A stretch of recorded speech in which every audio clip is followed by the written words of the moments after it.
Hi everyone, welcome to the latest and last webinar in the summer series. Today we're going to be talking about introducing food waste collections. My name is Harriet Rockcliffe-Nally and we've got Mike Gardner and Julia Bragg presenting today. So this webinar is for local authorities who don't have a separate food waste collection at the moment. If your local authority collects food waste mixed with garden waste, then do stay on the webinar. And we're only going to talk about household food waste today. It's such a big topic that it's big enough for us to cover just in one webinar. So a little bit about WRAP for those of you that don't know us. Our vision is a world in which resources are used sustainably. Our mission is to accelerate the move to a sustainable, resource-efficient economy through reinventing how we design, produce and sell products, rethinking how we use and consume products, and redefining what is possible through reuse and recycling. As with all the other webinars, we'll have a Q&A at the end, which will be managed by Julia and Mike. And this webinar is being recorded, so we'll share it on the WRAP website afterwards. If you've got any questions at all, you can make them via the chat function or via the Q&A function. We'll respond to as many of those as possible at the end of this session. I'm now going to hand over to Julia to start us off. Hi everyone. So what are we going to cover in today's webinar? We're going to give you some background and context. Then Mike will talk about how much food waste you can expect to collect. I'll chat to you a little bit about kit in terms of caddies and liners, and then a little bit more about communications. Mike will talk about costs and performance, and then we'll have a discussion on the environmental benefits of collecting food waste. All of the information that we're talking about today can be found in our guide, which is called the Household Food Waste Collections Guide, which is available on our website. We can't share the links from the PDF that we'll be sending out afterwards, so just have a look at our website. So here we go, background and context. The reason we're running today's webinar is because DEFRA launched its resources and waste strategy. And in the strategy, there's a proposal that every household and appropriate business in England should receive a weekly separate collection of food waste from 2023. And as I'm sure most of you are aware, that it was out to consultation, and DEFRA are going through the findings of the consultation process at the moment. So some key facts for you here on food waste. If we look at what is delivered after it's produced on the farm, food waste is about 20 million tonnes per annum in the UK. 10 million tonnes, sorry. Of that 10 million tonnes, 7.1 million tonnes per annum is derived from households. So that's a very high proportion. In terms of what local authorities collect, 4.6 million tonnes per annum is picked up. In that 4.6 million tonnes, about 4 million tonnes is in the residual stream. That leaves only 600,000 tonnes, or 0.6 of a million tonnes per annum collected for food waste recycling. And as you can see, that's a really small percentage currently collected for recycling, and a really high percentage in the residual stream. So thinking about this a little bit more, if we look at what is in most residual bins now, or black sacks, about 32% of what people put out for residual waste collection is actually food waste. And that statistic hasn't really changed over time, even though we've got an increase in population.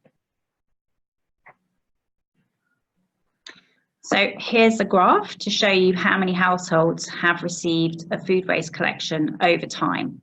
I'm just going to draw your attention to the axis on the Y, or left-hand side, and that goes up to 100%.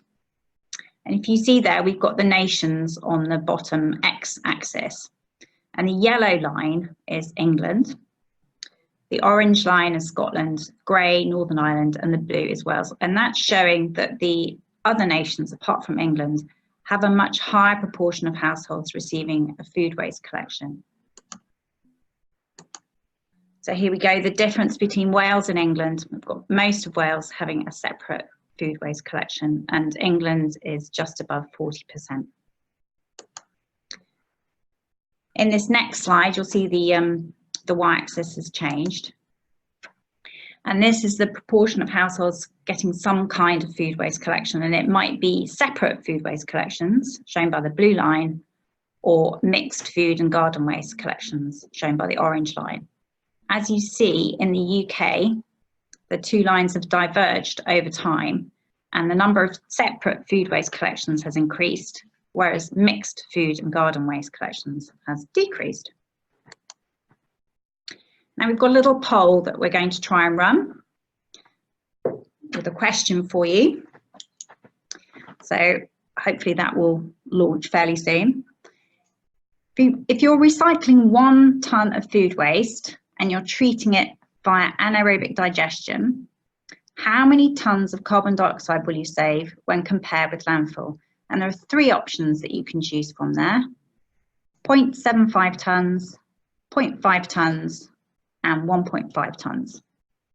So hopefully you'll be able to click a button and then we'll give you the answer towards the end of the webinar. So we'll just give you a minute or 2 to fill that in.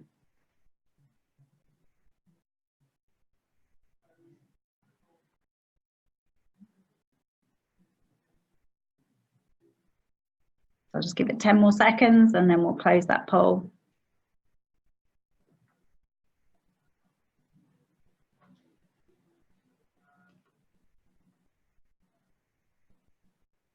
A few more people left to vote. Oh, someone hasn't got a poll on their screen. Oh no, shame, lots of people haven't got a poll. Okay, we'll close the poll, but thank you very much to those of you who have voted, and apologies to those of you for whom this didn't work. It's all still relatively new technology. So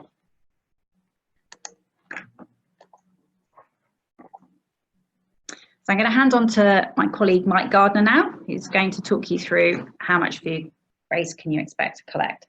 Thanks, Julie. Well, you should be able to see a question on your screen saying how much food waste can you expect to collect? And the answer to that question is, perhaps unsurprisingly, it depends. And it's going to depend on a wide range of factors, which we'll explore over the next few slides. Across the UK, food waste is collected either separately using dedicated vehicles or co-collected with dry recycling or residual, or it's mixed with garden waste. But what we found is that not all food waste collections perform equally. And the main way we measure that performance is by looking at the yield of food waste collected. And we're going to define yield by saying that it's the kilograms per household served by a service, and that's all the households provided with a service, not just those that are participating, either per week or per year. And I guess the advantage of looking at the yield as opposed to tonnes or standard recycling rates is that it enables you to benchmark your service against others on a like-for-like basis, so you're comparing like-for-like. So we're going to look at yield. This, you'll see a graph in front of you then with 3 colourful columns. The vertical axis on the left shows the yield as measured in kilograms per household per week. And each of those columns represents a different food waste collection profile. And the obvious thing you see is that they're different sizes. On the left, you've got the green one, which shows the yield, or the average yield, I should say, for separate weekly food waste collections. And that's about 1.5 kilograms per household per week.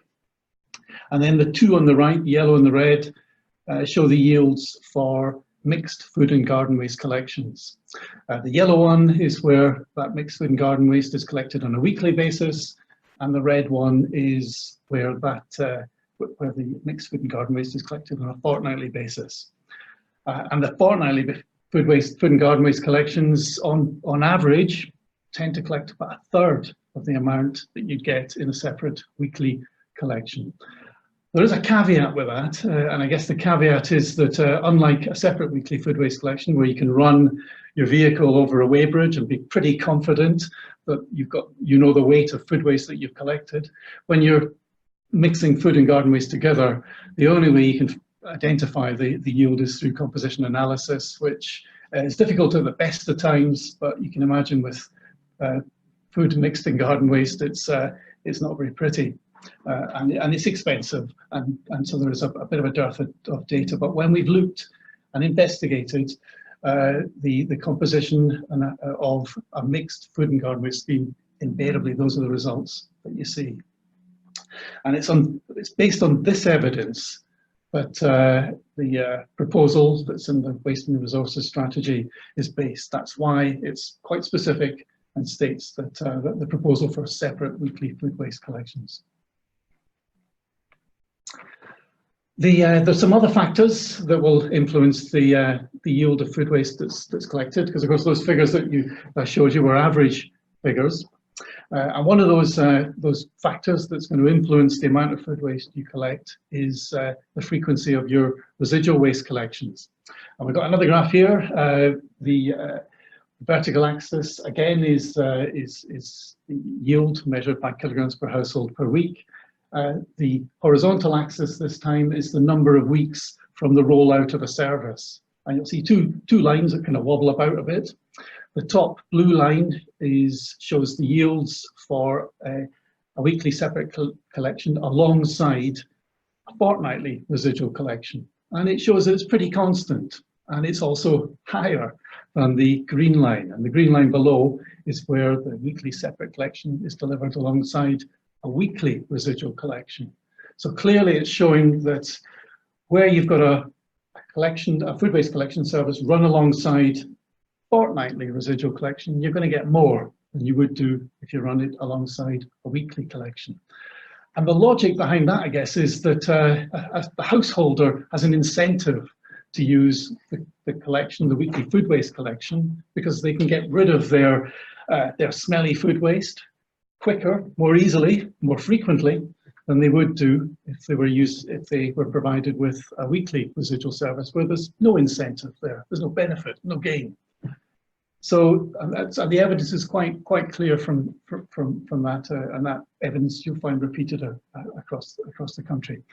What we don't have very much of is evidence for further restrictions on the frequency. I'm thinking about 3 and even 4 weekly residual collections, mainly because there aren't that many authorities doing it. So it'll be interesting to see over time just how those yields compare with the fortnightly and the weekly residual collections.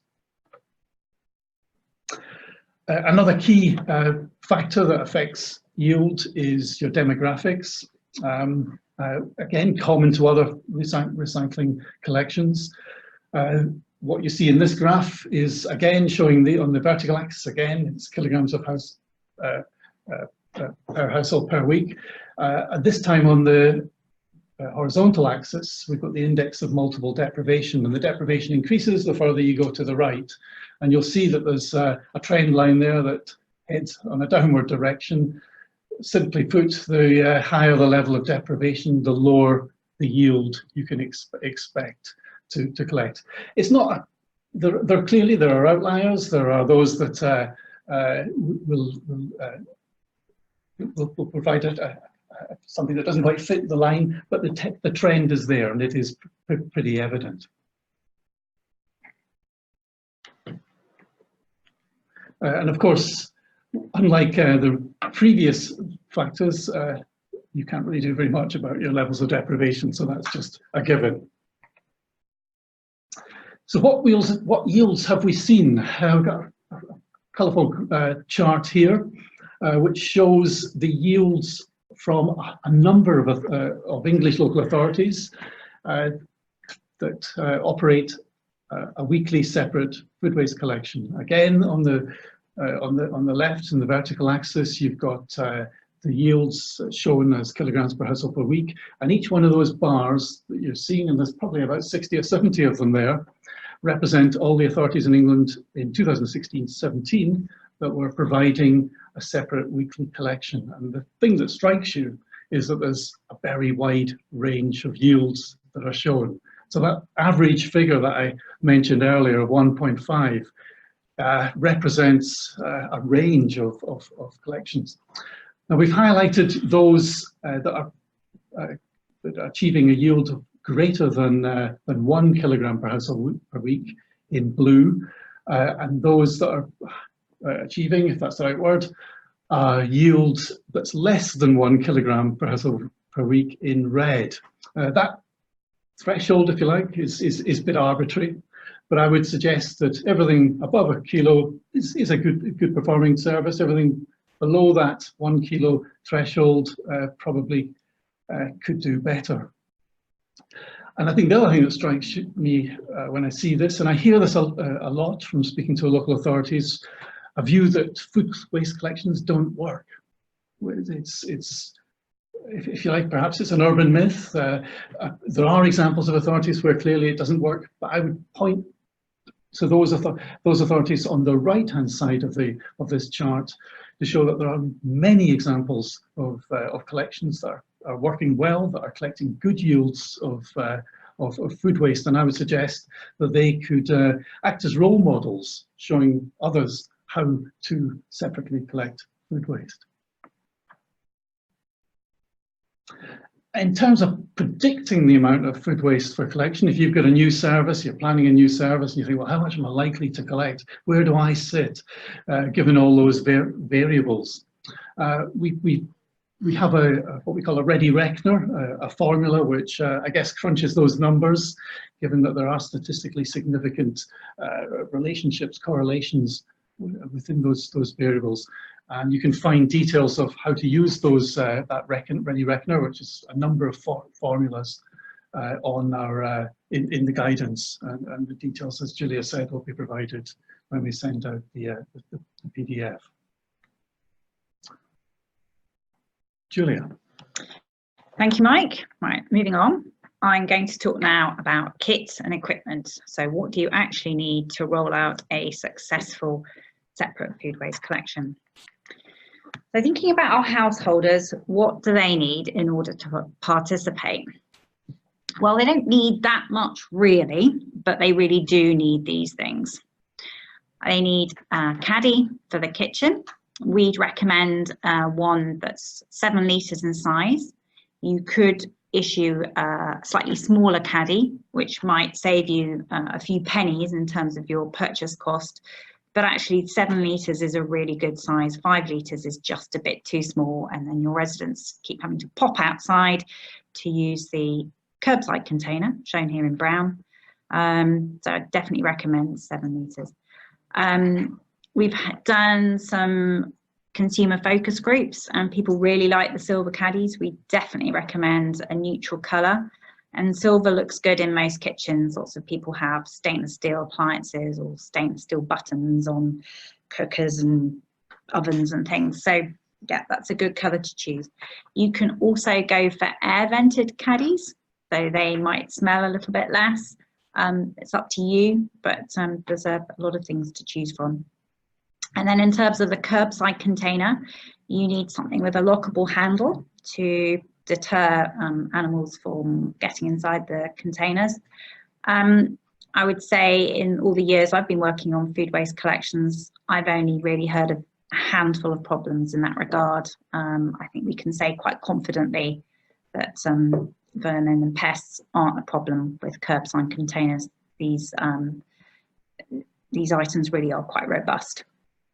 And that 23 litre size is optimum. I wouldn't say you need to go any bigger.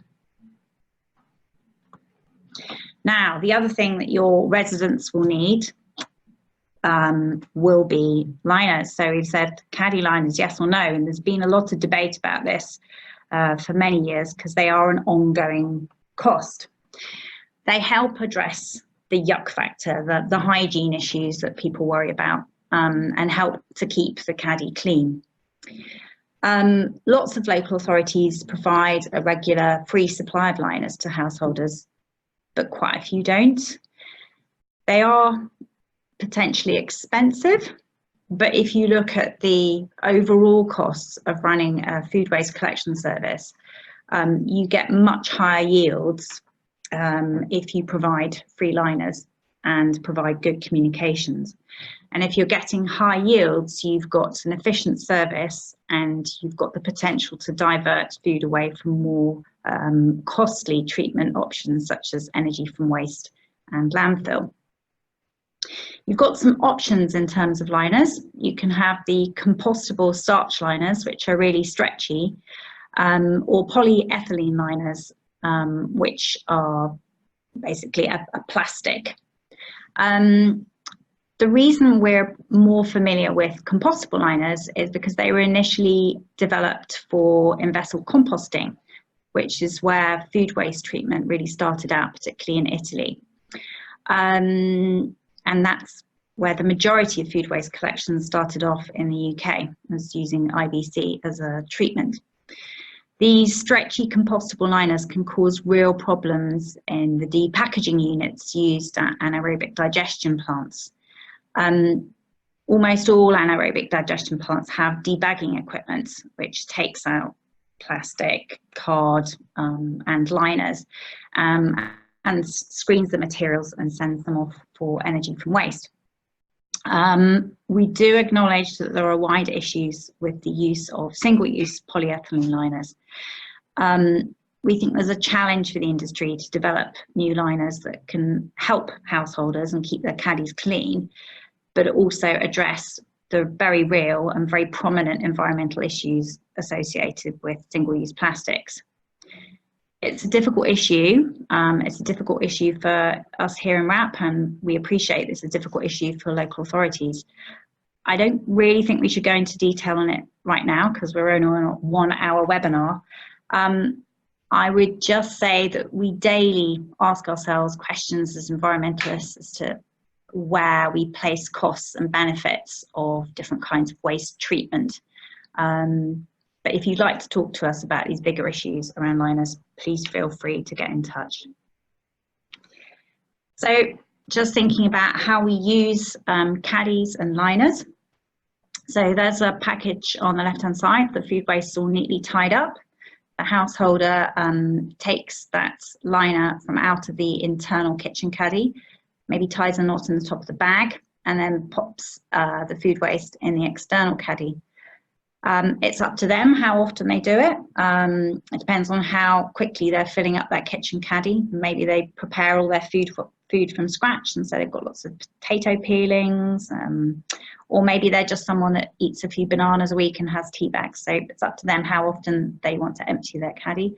We reckon about 2 or 3 times a week, and so when we're helping local authorities to calculate how many liners to purchase per household, that's what we recommend. 2 or 3 liners per week. Then the resident will put their external curbside caddy outside, probably with their bin, so that's shown in the top right-hand corner. And then that caddy is picked up by the curbside crews, and the caddy is emptied into the vehicle, which Mike is going to talk you through in a second. Thanks, Julia.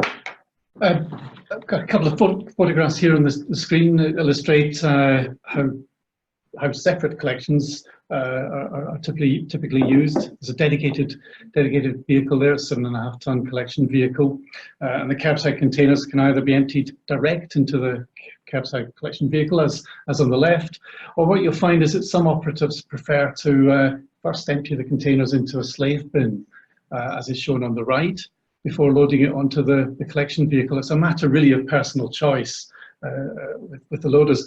An interesting point to note on the picture on the right is that the slave bin that the operative there is using is bright red, and it's bright red for a reason, so that it is not confused with the bins that the householders have been presenting for their other wastes. What you don't want to find is you get a phone call from residents saying, I've just seen your operative tipping all the food waste into the bin and it's going in the back of the wagon. So there is a visual cue to show that it is separate. However, there are some issues to think about, certainly in the use of those dedicated vehicles. We've recently received some updated guidance from the HSE on safe loading heights and the loading issues associated with recycling collections, including food waste collections. And that guidance states that the rave height should be ideally less than 0.94 of a metre and not more than 1.28 of a metre above the ground. So that's clearly something to think about when, and also I would suggest a challenge for the industry, the recycling vehicle industry, to ensure that the loading mechanisms and facilities on their vehicles enable that guidance to be met. So looking at some vehicles, we have, as I said, the dedicated vehicles, which are typically on a 7.5 ton chassis, although not necessarily. So some can be larger chassis if perhaps for a more versatile vehicle, and that can be fitted with a rear loading bin hoist, or alternatively it can be loaded manually via a hatch, as is illustrated by that second picture. Alternatively, some authorities will co-collect food waste using a refuse collection vehicle that's fitted with a food waste pod. The food waste pod is the bit in green that sits behind the cab and before the rest of the collection body. And that would have a pannier that is where the food waste containers that are collected at the cab side would be decanted into that, and that then has a lifting mechanism which takes it into the pod. And then lastly, the other option is where it's co-collected using a resource recovery vehicle alongside other recyclables. I guess in terms of what vehicle you're going to use, I go back to my answer earlier. It depends, and it's going to depend on your own particular circumstances. What is not the case is that co-collection may work for some circumstances, but isn't necessarily the best fit for all. As a kind of rule of thumb, I would suggest that co-collection works well in rural areas, where distance is clearly the limiting factor. Provided, of course, that you tip your food waste at the same place that you tip your other co-collected material. You don't want to be running to two different tipping places. The advantages of dedicated vehicles, they come into their own in urban areas because they're relatively low cost and much cheaper to run. You get far more miles per gallon than you do in a big expensive RCV. But the other main advantage is that you will achieve larger round sizes than you would do using an RCV or a resource recovery vehicle. So that's something to think about, where you could perhaps in an urban area maybe get 2,000 plus households on a collection round. That's something you'd never get, obviously, on a refuse collection vehicle. So it's not true to say then that co-collection is the answer. It's the answer in some circumstances, but not in all. For those properties that aren't served by a curbside collection, such as communal sites, apartments or flats, you may need to look at providing communal facilities. And certainly the proposal in the resources and waste strategy makes it quite clear that it's all households, not just curbside households, that are to be provided. What we've seen with communal facilities is that there's a limit to the size of bin that you want to provide, mainly because food waste is very dense, very heavy. And we would suggest that 140 litre bin is probably the optimum size. But when you go any bigger than that, it becomes quite a heavy beast to move around. And the other key thing to note, and as is illustrated in this slide, is that the 140 litre bin is housed within a bin housing unit. And whilst these are, they are expensive, there's no two ways about it, they have a number of advantages over just having a bin positioned on its own. You'll see that they have a lid with a handle and that handle enables the user, the householder, to deposit their food waste in the bin without coming into contact with anybody else's food waste, which is clearly a key issue for anybody. It also enables you to secure the wheel bin. I think arguably it improves the aesthetics. It's much more attractive, much more acceptable probably to residents than yet another bin on its own. And it also reduces the issue that's associated with food waste, one of odour. Whether that's a perception of odour or whether it's a real issue there, the lid itself provides that additional barrier and effectively contains those odours. And then in addition to that, it reduces the risk of vandalism and fly tipping. So those authorities that have used them, they work. They found them to be a benefit. What I should also point out is that the yields we showed you earlier related to the yields from curbside households. You're unlikely to get the same sort of yields from a flat, but in the same way that you're never going to get the same yields of dry recycling from a flat that you would do from a curbside property. So that's just something to bear in mind. In terms of where your food waste will go for treatment, Julia mentioned earlier that the early schemes in this country tended to use IVC, in-vessel composting, as the main treatment method for the food waste that's collected.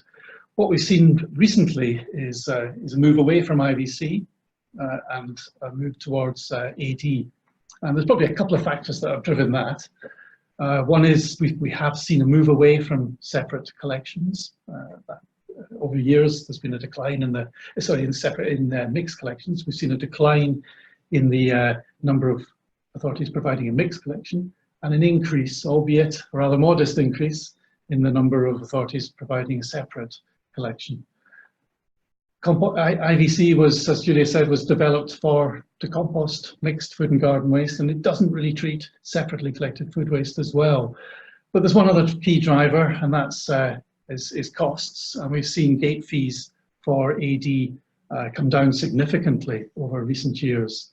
To where, well, there are some operations, some facilities that will be offering zero gate fees.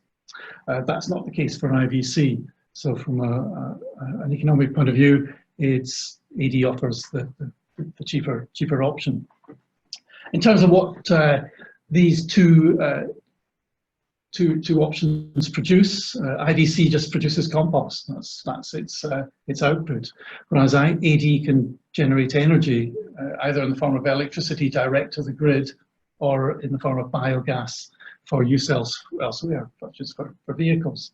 And in addition to that, there's also a byproduct in the form of digestate, which is used as an agricultural fertilizer, provided, of course, it meets a certification standard of PAS 110.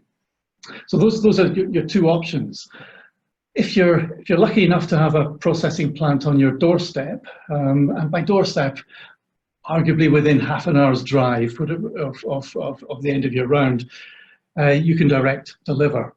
If you are not lucky enough to have a processing plant on your doorstep, then you're going to have to consider bulking up that waste and then onward transfer to the processing site.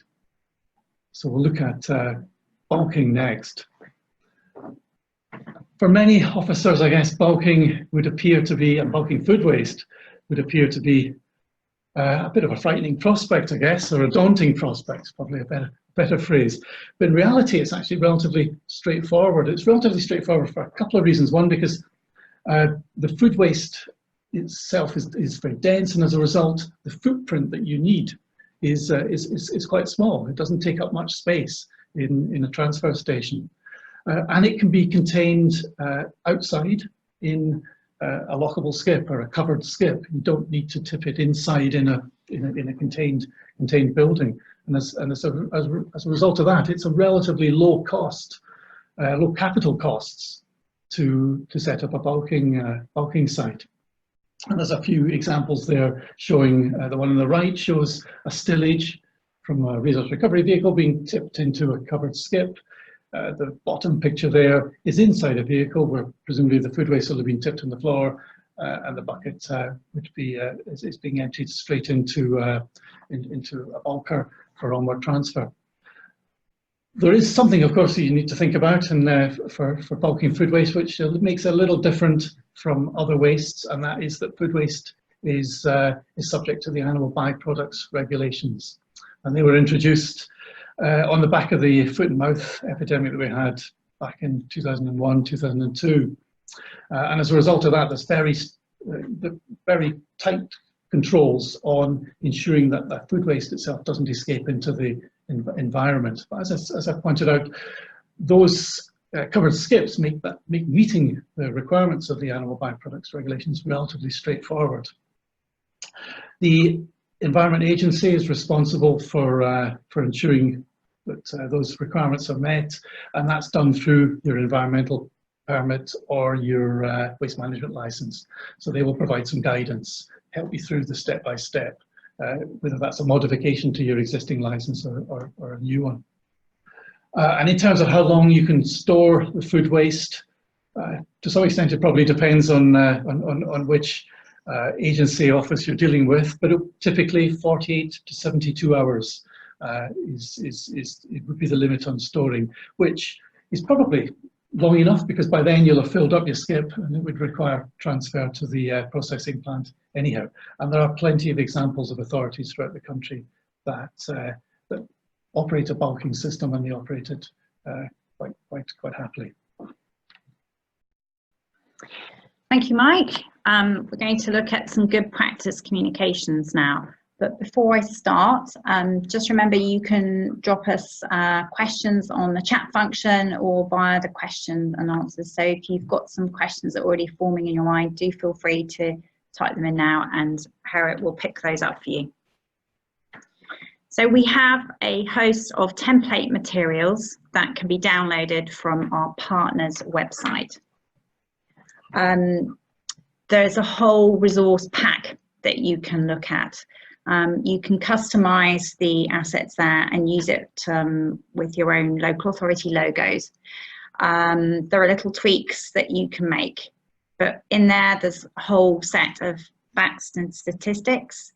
There are ideas for social media postings for Facebook and Twitter, and some social media film assets that can accompany any kinds of campaigns that you might wish to start. We've developed an introductory leaflet that you would deliver to your householders probably about a month before the scheme starts, just to wake them up to the idea of a new food waste recycling scheme. Then there's also an instruction leaflet, and that provides information on the benefits of food waste recycling and tells people how to use liners and caddies. And we would suggest very strongly that you issue these leaflets at the same time as the caddy, the outside food waste recycling bin, and your liners. Just a little note there, you'll see on the left-hand image, you've got the apple cores connected into the electricity cable. Some of our images are for food waste collection services where the food waste is treated via anaerobic digestion, and some of them are for where it's using in-vessel composting.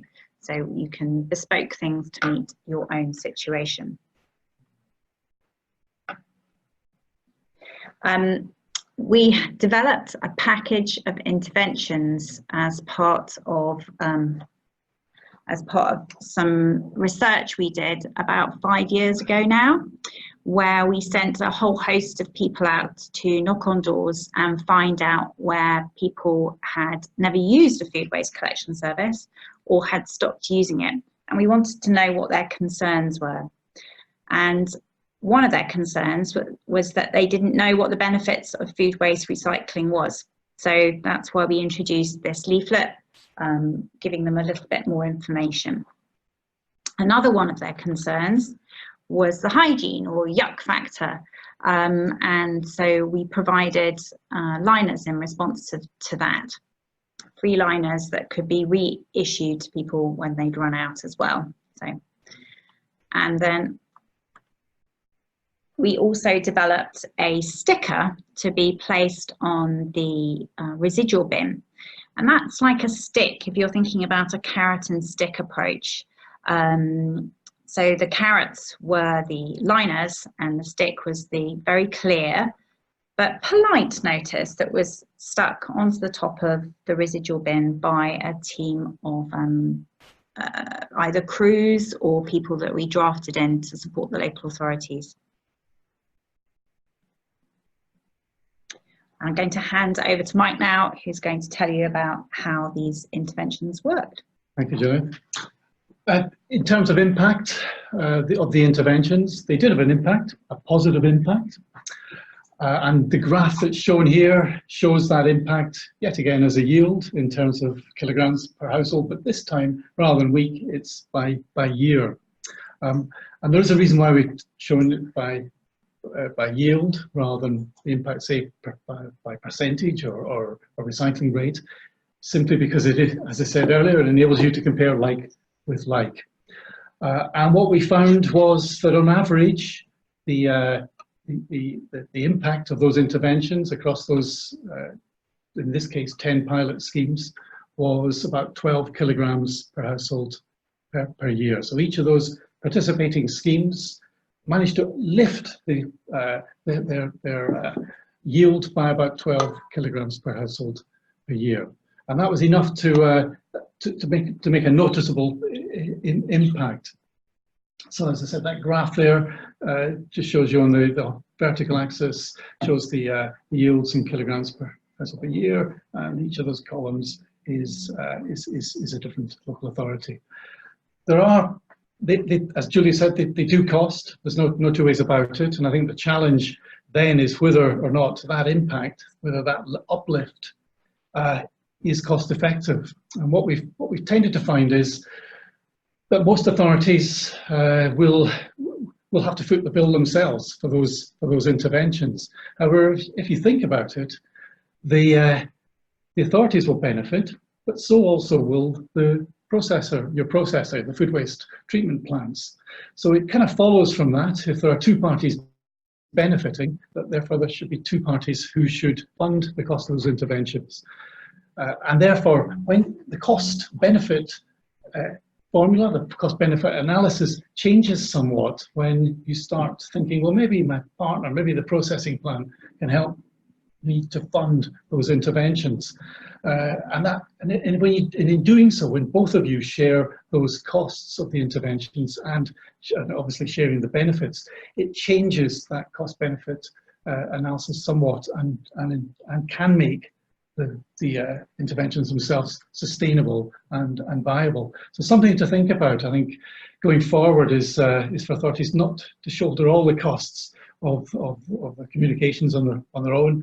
Go and speak to your processor, because they're going to benefit as well. They'll get more food waste over the weighbridge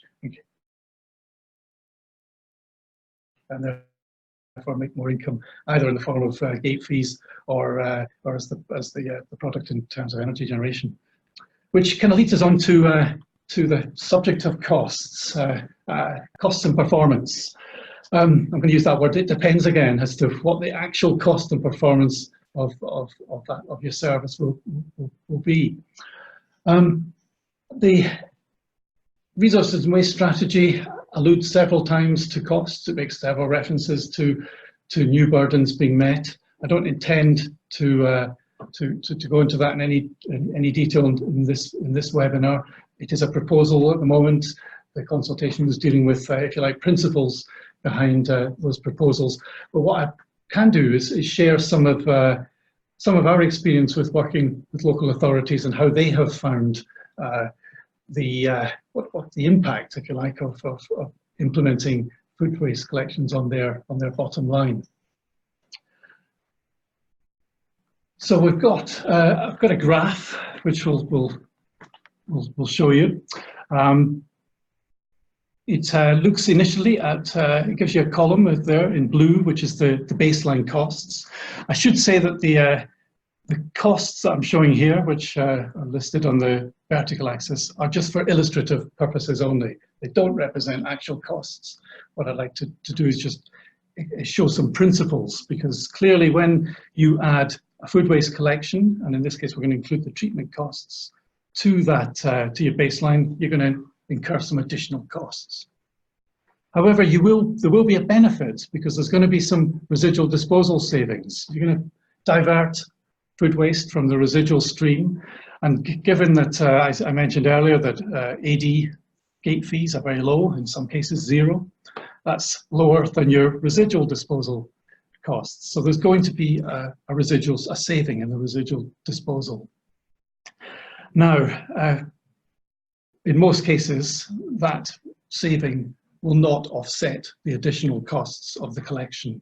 And when you tot up, when you subtract the residual savings from the additional food waste collection costs and add those to the baseline, you end up with an increase in your whole system costs. So there's no getting away from the fact that adding a separate food waste collection to an existing service without making any other changes at all, invariably those additional collection costs will outweigh the disposal savings.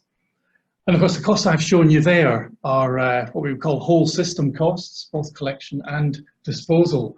And for those authorities in two-tier setting, in a two-tier county area, you may not, as a collection authority, you may not see all of that residual saving. In other words, your disposal authority may not share the full benefit. So those costs, those whole system costs, may be even greater than we've shown there. However, when you add a separate food waste collection service alongside a service change, things can look a little different, and the costs can be made to add up. And I've got another example here. Similar, we start off with the baseline costs. We add in some food waste collection costs, including the treatment. However, this time, in addition to the residual disposal savings, we've made some collection savings. We've reduced, in this case, the frequency of our residual collection service, and in doing so, made some savings. Add that to the residual disposal savings that we talked about previously, and the whole system cost this time is less than the baseline. But clearly it does depend on your own particular circumstances, but what we found, certainly in discussing with other authorities, is that change, and food waste can often act as the gatekeeper, if you like, the precursor to enable you to make those changes. And those authorities that have recently reduced their residual frequencies beyond fortnightly collections, a food waste collection service has enabled them to do that. Without a separate food waste collection, they wouldn't have been able to do that, and therefore deliver those savings. So the conclusion there is that the combined savings from not just the introduction of the food waste, but also the reduction in the frequency of the refuse collection has resulted in a bottom line saving. It's a complicated subject, clearly, but what WRAP has got is we have got a tool, a curbside collection tool, which we can talk about shortly, which can help you with that. In terms of recycling performance, the separate weekly food waste collections typically adding between 5 to 10% to your recycling rate. So if, for example, you're currently achieving a rate of 45%, then you can, I think, realistically expect a food waste collection to take you past that magic 50% threshold. In terms of whether or not you achieve that, it depends obviously on the quality of your service, but also I'd suggest whether you're a collection authority or a unitary authority. Given that most collection authorities don't have household waste recycling centres, the denominator is smaller, the bottom number when you calculate your recycling rate, and therefore that percentage probably is going to be greater. In other words, it's going to be harder for, or the increase in performance will probably be lower for a unitary authority compared to a collection authority. And helping you to calculate both those indicative costs and performance is our curbside recycling tool, curbside costing tool. which we ran a webinar back in June on that. So and on our WRAP website homepage, there's a link to all our webinars, and we'll take you through that. The costing tool calculates indicative costs, both collection and disposal, of a range of different collection scenarios, which include separate weekly food waste collections. And therefore it enables you to undertake, I guess, a high-level assessment of the cost and performance of those different collection services compared to your current baseline service. Great, thank you, Mike. Right, I'm very conscious of time and we want to be able to answer some of your questions, so I'm going to romp through the final few slides. So this section is looking at environmental benefits. Here we've got the waste hierarchy, and this slide beautifully leads on to the answer to our poll.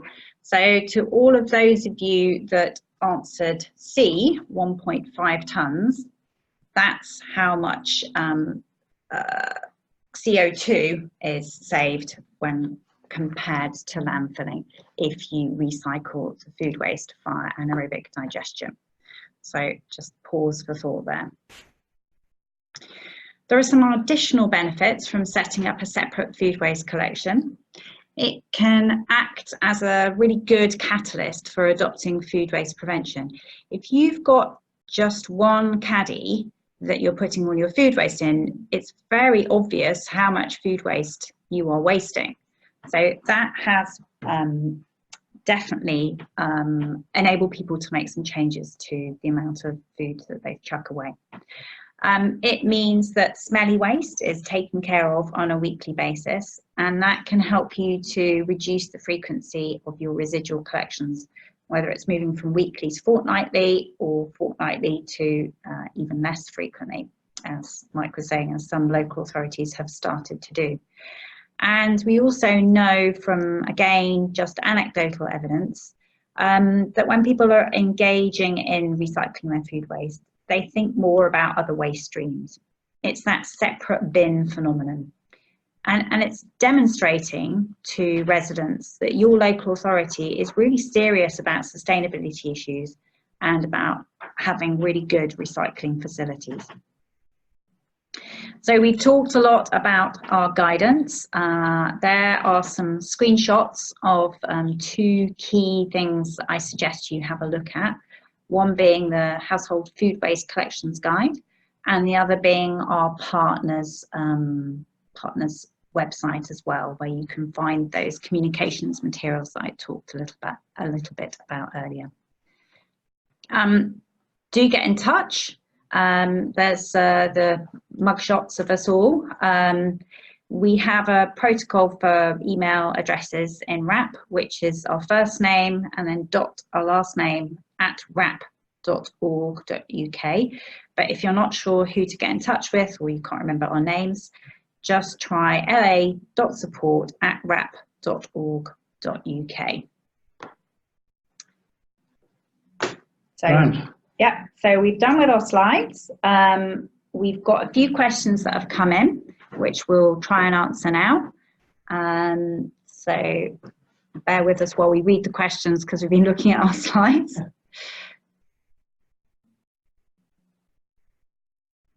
Mike, do you feel you could answer Marta's question? Marta's question is, would it be possible to know from the food waste we generate how much is currently recycled? Sorry if I've just given you a hospital pass there, Mike.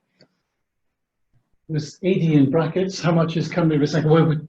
Well, Julia mentioned a figure earlier of about 4.6 million tonnes of food waste that's collected by local authorities, and of that, it's maybe 600,000 tonnes, maybe 700,000 tonnes at a push that is collected for recycling. So I'm tempted to say not a lot is the answer to that particular question. I'm not able to say off the top of my head just how much of that will be treated at AD. I would suggest that the bulk of that will be treated at AD, given that the material that's treated at IVC, in vessel composting, is collected mixed, and as we've discovered and as we've outlined, the amount of food waste that is collected by the mixed schemes is significantly less than is collected from the separate collection. So the bulk of food waste, bulk of that 700,000 tonnes that is collected for recycling will be treated via AD. We've got a question from Matt. Hi, can you please clarify that the carbon saving for food waste collections 1.5 tonnes? So let me just explain that a little bit more for you. So we were saying in our poll that if you took a tonne of food waste and if you treated it in landfill, that would obviously have a carbon impact. And if you treated it in AD, you would save the equivalent of 1.5 tonnes of carbon dioxide. So I hope that's a little bit clearer.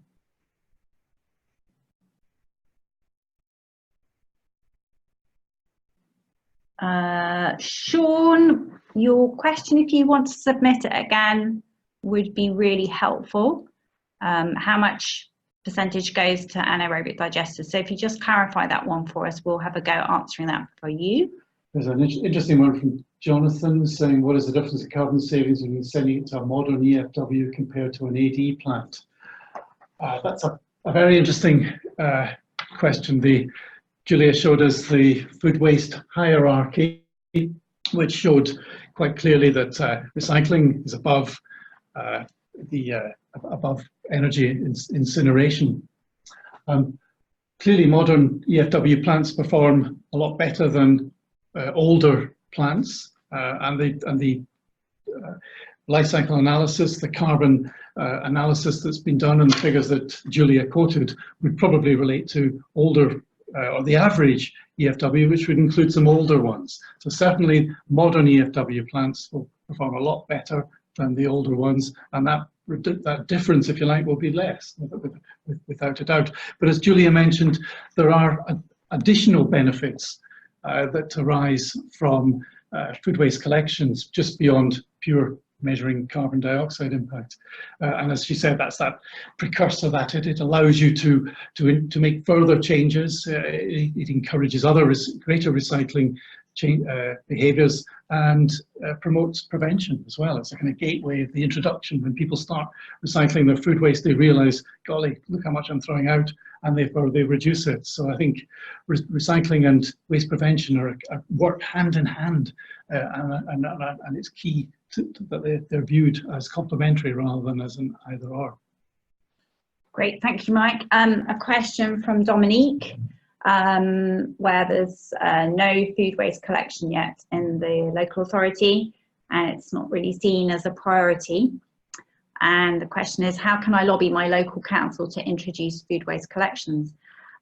Well, I would suggest that you have a look at some of the cost and performance information that's available through our tools on our website. Also, the resources and waste strategy is very clear about having separate food waste collections. So that's a really good way to get your politicians thinking about these things. So I hope that helps. Simon's asked a question, do the additional costs of food waste collection currently being discussed include provision of free caddy liners? And yes, Simon, we do factor that into our costs at that frequency of residents using the liners of between 2 to 3 a week. So I think we actually use 2.5 liners a week. So yeah, that's very much part of our calculations.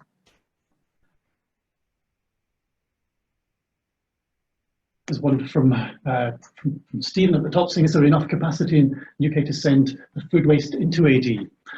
That's an interesting question. In England, there's probably currently an oversupply of capacity, which is probably one of the reasons why we've seen that collapse in AD gate fees. I'd suggest that's probably not sustainable. But I've heard that same argument or that same question probably for as long as I've worked in recycling. The industry will respond. If there is a supply, they will meet that. If there's a supply of feedstock, then they will provide the outlets for that. AD is relatively, when compared with other waste treatment forms, it's a relatively straightforward one to get through the planning process, relatively quick I would suggest, to respond to the need. So I think the two will go hand in hand as local authorities show that there is a feedstock there and demonstrate to operators that there's a feedstock, those operators will invest into new plants. So I think the answer to your question is yes, we will see supply and demand work hand in hand. Thank you, Mike. Got a question from Joe. What percentage of households who have a collection scheme use it?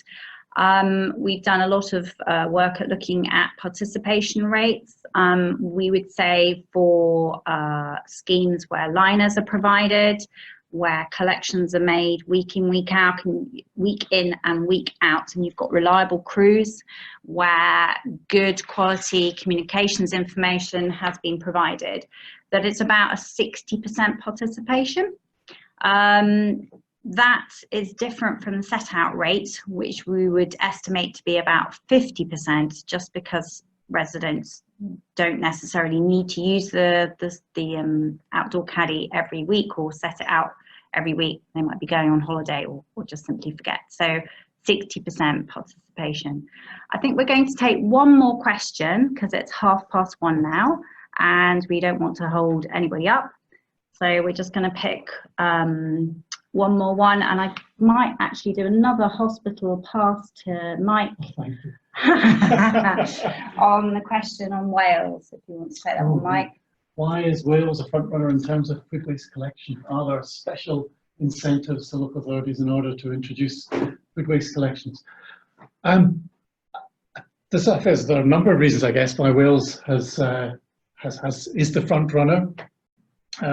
They've had very clear policies in terms of how they wanted their waste management industry to respond, what local authorities have to do. They've set very challenging targets, very clear targets. Those targets there's funding attached to those targets as well. So it's a very clear policy environment.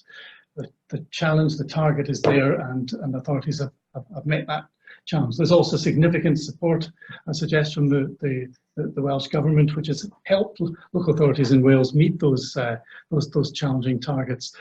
I think it's possibly also the fact that maybe it's small is beautiful, that there's less local authorities in Wales. Perhaps it's easier to respond in a smaller nation. It's a challenge certainly for England, I think, with 300 odd authorities.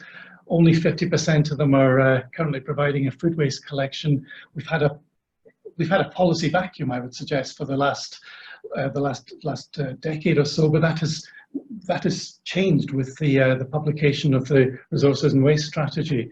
The proposals that are included in that strategy are really challenging and really ambitious, and we will wait to see what comes out of the follow-up to the consultation. But certainly those ambitions, those aspirations for England, hopefully we'll be able to follow suit and match the performance that we've seen in Wales. Great. Thank you very much, Mike. Thank you all of you for listening in, for sending a lot of questions in. We haven't been able to answer everybody's questions. Apologies if we didn't get to your question. We will be compiling a short paper that pulls together all the questions and finds some answers for you. As we've mentioned, all of our webinars are recorded and available to download online. All of our materials and guidance documents are on the RAP website. And if you've got any questions at all, I'll just say our general email address again. It's la.support@rap.org.uk. Thanks. Bye. Bye.